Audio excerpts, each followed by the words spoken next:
here we are at the Vault Summit. So I'm going to be talking not too long about Spark's Vault, which we call Spark Savings.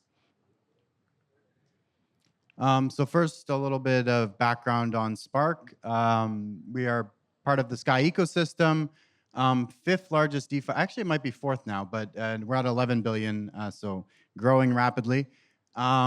We're focused on crypto lending in the EVM space, so on Ethereum, L2s, and then other chains, other L1s that are also EVM based. And our core value is transparency. We believe that blockchains are a fundamentally better way to do finance due to capital efficiency as well as auditability. People can have strong visibility into what they're investing in and can avoid sort of the opaque issues that occur in traditional finance in the past. So Spark has three products: Spark Savings, the Spark Liquidity Layer, and Spark Lend. But for this talk, we're going to be focused on Spark Savings. So Spark Savings provides easy access to the yield coming from Savings USDS. This is the Sky product, but it provides convenience, and users are like using popular stablecoins such as USDT and USDC. They can just put this into the Spark Savings Vault and then instantly be earning the savings rate without having to deal with swapping and all this kind of stuff.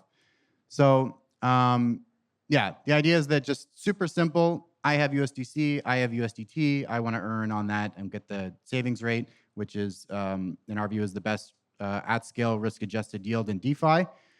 And yeah, so that's the design. And so we also have recently added support for ETH. Historically, this is kind of new. Spark and Sky have been historically just oriented around USD stablecoins, but now we have a ETH stablecoin called Spark Savings ETH, so you can earn a yield on your ETH. And yeah, so really our differentiator is, again, transparency. Everything is on chain as much as possible, and we provide visibility into where all the money is going, as well as risk management. I think we have a pretty good track record. We've been doing this since the inception of DeFi pretty much, so we've been around a while.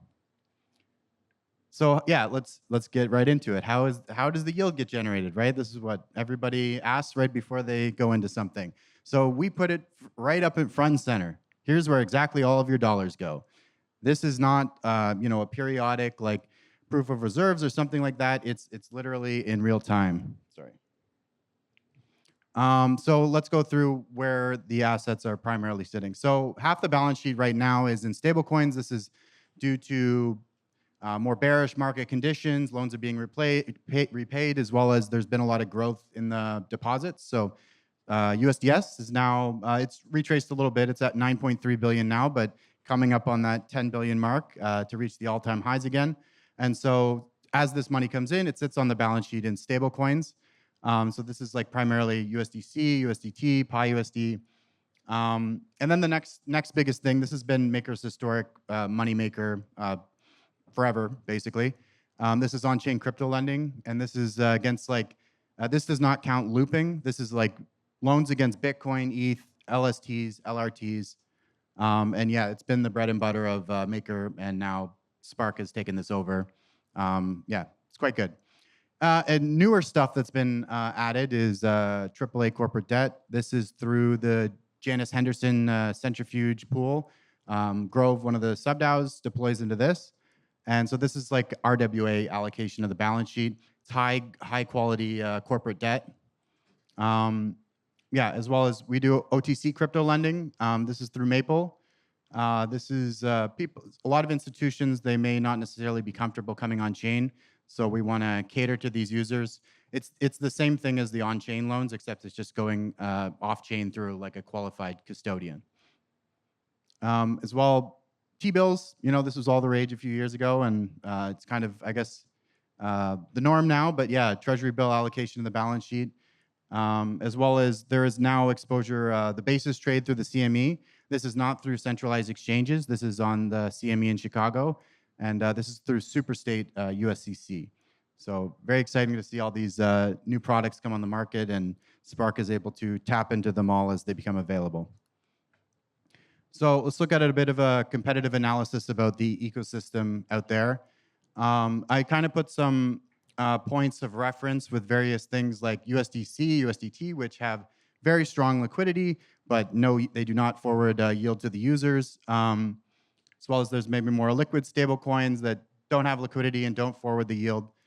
T-bills forwards the yields, but also as a liquid, pretty much as the liquid stablecoins. And then you have like corporate debt CLOs, private credit on the bottom. But if you focus on sort of the environment up in the top,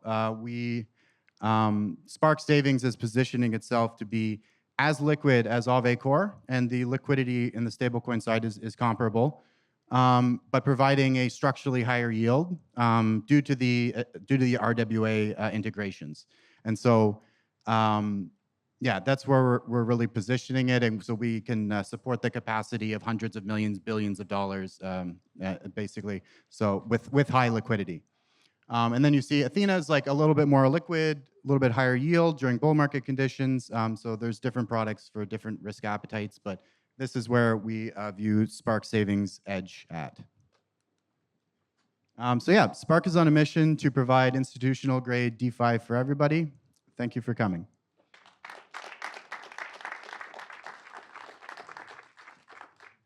Sure. Yeah, I guess I have 5 minutes, so if there's any questions.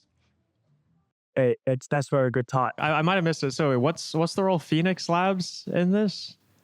Yeah, so Spark is a DAO, and so there's like no entity that represents the DAO. So Phoenix Labs is we're a contributor to Spark. So like the model is like service providers attached to the DAO. It's pretty common. LabsCo, basically, you can think of it as. Any other questions? It was very clear. Thank you, Sam. Thank you.